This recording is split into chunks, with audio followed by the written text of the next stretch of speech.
I'm Shelby and I'm doing my informative speech. Imagine that I'm trying to make friends outside of Facebook right now while applying the same principles. So every day I walk down the street and I tell people what I ate, how I feel, what I did, and what I will do next. I also listen to their conversations of others and tell them I like and even poke them. How many friends do you think I made today? Probably not a single one. According to Statista.com, there are over 1.4 billion active members on Facebook currently. My question I ask is, do you think Facebook is beneficial or harmful to our lives and relationships? Today I will point out some of the positives and negatives of using Facebook, and I will also give you some factual information so you can decide for yourself. One of the great things about Facebook is the fact that you can keep up with all of your friends and family's lives, just at the click of a button. It is an easy way to stay in touch with them online. You don't have to be in person. They might also post about what they have been doing lately for all their friends to see, to be in the know. You can see pictures of them enjoying themselves regularly or whatever else they post, statuses, things that they follow, and if they post on somebody's wall, you can see that as well. You can even instantly chat with them by using the Messenger, which is like a text message. It just goes back and forth instantly. Using Facebook is a fast and easy way to get the lowdown on your friends and see what they're up to, even when you are miles apart.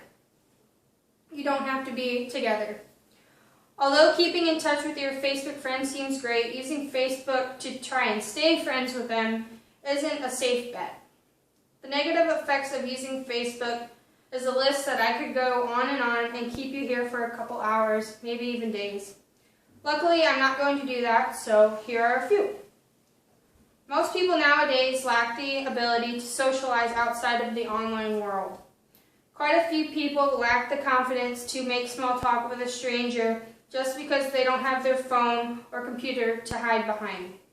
A simple compliment went from a verbal statement making the receiving person feel good to a simple click of a button stating that you like something, leaving whatever they liked about that post up in the air.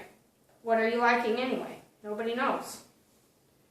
A 2010 study from Carnegie Mellon found that people engaging in direct interaction with others, that is, posting on walls, messaging, or liking something, their feelings of bonding and general social capital increased, while their sense of loneliness decreased.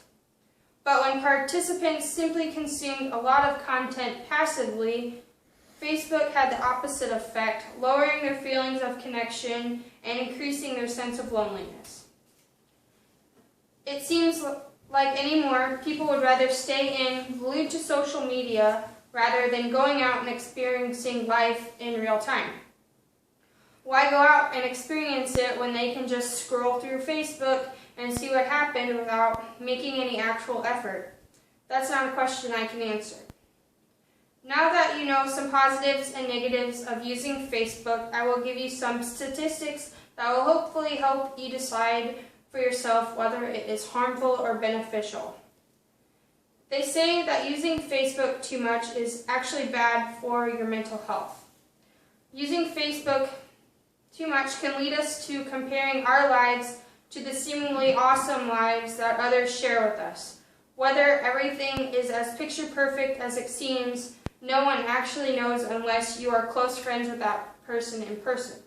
Often they post things that are untrue, leading you to thinking that they lead a happy life when actually their life isn't as great as it shows on Facebook.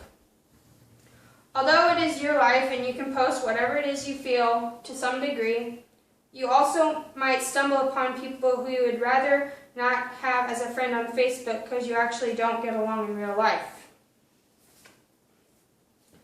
Facebook can be addictive. A study was done by the Diagnostic and Statistical Manual in order to find out the seriousness of Facebook addiction. They randomly texted participants over the course of the week to ask what they most desired at that particular moment.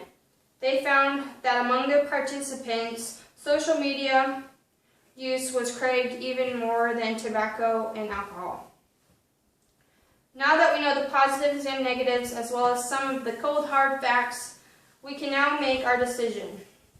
So if I went around telling someone all about my life every day, my every move, my every thought, everything I did, all day, every day, telling a complete stranger that I liked whatever activity they were doing and proceeded to poke them in person, I would probably have 3 people following me at the end of the day. That would be a policeman, a psychiatrist, and a psychologist. Let's not forget what socializing really is.